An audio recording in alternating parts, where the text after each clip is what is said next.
sino das notificações. Olá, meus ilustres amigos e amigas, bem-vindos a mais um vídeo no canal Verdades Ocultas da Bíblia. Os profetas bíblicos, especificamente do Antigo Testamento, têm grandes histórias marcantes, histórias estas que nos mostram diversas proezas, atos miraculosos extraordinários, feitos que, se nós compararmos a nossa mitologia moderna nos cinemas, poderemos dizer que são atos dignos de um filme de Hollywood. Realmente, ações que impressionam até os mais céticos se forem tomar estes eventos como coisas que possivelmente aconteceram. Entretanto, uma pergunta com certeza irá ressoar na mente de um olhar mais atento à leitura bíblica. Se os profetas do Antigo Testamento realizavam milagres de tamanha grandeza, como que eles não ficaram famosos de maneira internacional? Nós temos milagres que fogem a toda a proporção da racionalidade, como, por exemplo, cair fogo do céu, no caso de Elias, ou até mesmo ainda no caso de Elias e Eliseu, aonde ambos em suas histórias ressuscitaram mortos. Após o episódio do Carmelo, o profeta Elias, de acordo com o segundo livro dos Reis, capítulo 1, ele continua tendo um poder independente que pode invocar fogo dos céus ao momento em que ele quiser. Como que episódios como estes, profetas que cegavam exércitos inteiros, passaram desapercebidos na historiografia da região da Mesopotâmia? Ou será que, na verdade, estas fórmulas literárias já eram conhecidas e que foram combinadas na redação bíblica para trazer um impacto maior à mente do leitor, evocando à mente do leitor um passado lendário e imaginário que serviria de inspiração para gerações futuras no combate à opressão e aos males estrangeiros? Vamos mergulhar na obra do acadêmico K.L. Noll, aonde ele irá nos demonstrar como que estas construções foram realizadas na Bíblia hebraica e como que elas impactaram o leitor, como que esta cultura foi extraída, de quais são estas fontes e como ela foi construída. Vamos à leitura do seu livro Canaã e Israel na Antiguidade. A nossa leitura terá início na página 351, Profetas e Histórias de Milagres. Eu estarei lendo o livro e fazendo os meus comentários. Vamos a mais uma aula. Em algumas partes da Bíblia, os profetas são associados a milagres. Isto não é realista, porque os antigos profetas do Oriente Próximo não eram, em geral, conhecidos como milagreiros. O relato bíblico combinou a figura do profeta com uma outra figura comum.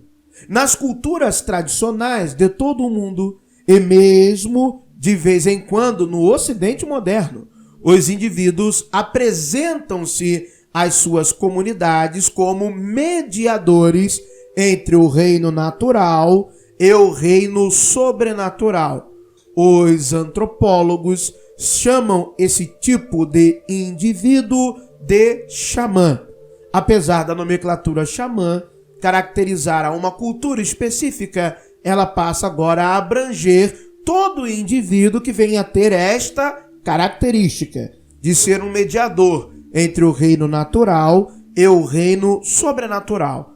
Um xamã, em essência, realizava magia ritual, que pode ser definida como um ritual que tenta obter poder sobrenatural. Na narrativa bíblica, existem dois tipos de histórias de milagres. O primeiro tipo é o grande evento milagroso, que, se tivesse ocorrido, poderia ter sido testemunhado por milhares de pessoas ou por todas as pessoas da terra. Por exemplo, Moisés divide as águas de um mar inteiro diante dos olhos de centenas centenas de milhares de pessoas. Se nós lermos Êxodo 14 e principalmente também compararmos esta leitura com Êxodo capítulo 12, versos 37 e 38. Josué, por exemplo, faz o sol parar no céu enquanto dois exércitos lutam. Livro de Josué, capítulo 10. Essas histórias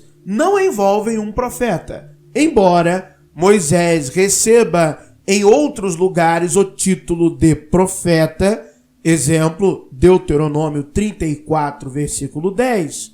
No livro do Êxodo, capítulo 14, ele funciona como um herói em uma fantasia narrativa, o antigo equivalente de um filme de ação e aventura. O segundo tipo de milagre na Bíblia é o evento local, que se ocorreu, foi testemunhado por algumas pessoas ou por uma pequena comunidade e não teve impacto além daquele ambiente local. Com poucas exceções, os milagres de um profeta bíblico eram deste tipo local. Entendeu agora? Com algumas exceções de histórias bíblicas, a ocorrência, em grande maioria, são de milagres que ocorreram no âmbito local.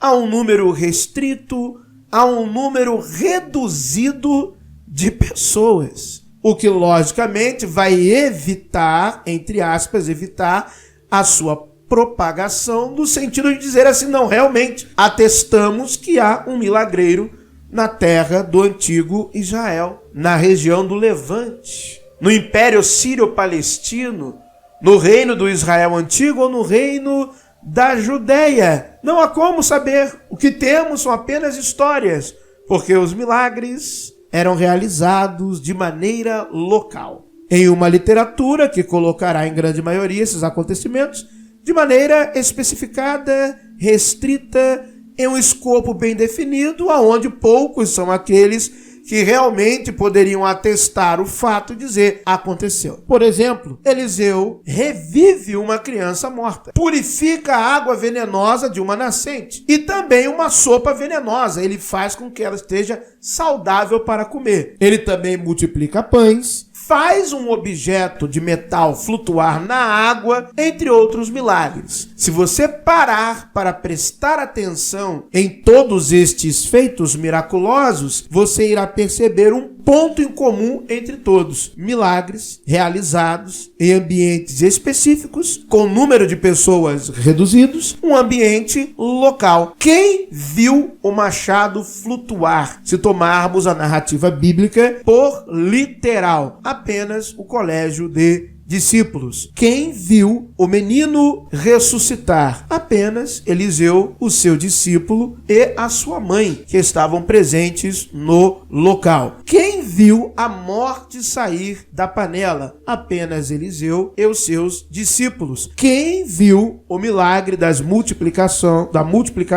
do pão e do azeite e da farinha por parte de Eliseu? Apenas a mulher, Eliseu, seu discípulo, e os filhos daquela mulher. Até mesmo a milagrosa inversão da sombra do sol feita por Isaías é descrita como um evento local, muito diferente, obviamente, do sol imóvel do livro de Josué. No Novo Testamento, Jesus realiza milagres locais. Ele ressuscita uma criança morta, multiplica pães, faz-se flutuar na água e assim por diante. Também diversos dos milagres de Jesus, de grande exercício de poder, irão ter uma conotação local. Como disse outrora no início, você terá também histórias de milagres que abrangem uma grande multidão em observação. Mas, se você for ter um olhar crítico para a leitura, os feitos são realizados em grande parte como algo local para um número limitado de pessoas. Algumas histórias bíblicas aumentam o estatuto de um profeta, transformando-o em um herói de guerra ou líder do povo israelita. Por exemplo, leia primeiro livro do profeta Samuel, capítulo 7. Mas tais histórias são raras exceções ao retrato bíblico habitual de um profeta. Quer que eu me aprofunde mais neste tema? Deixa aqui nos comentários que eu faço uma parte 2, se você quiser. Muito obrigado por terem assistido a mais um vídeo no canal Verdades Ocultas da Bíblia. Que o verdadeiro Deus abençoe a todos. Se você, por alguma razão, não crê em um Deus, que a sorte e a fortuna lhe acompanhe.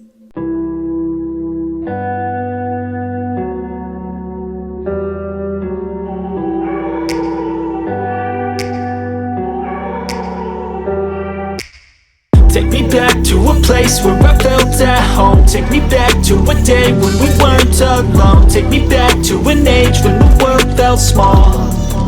Way back before we blew it all. Take me back to a place where I felt at home. Take me back.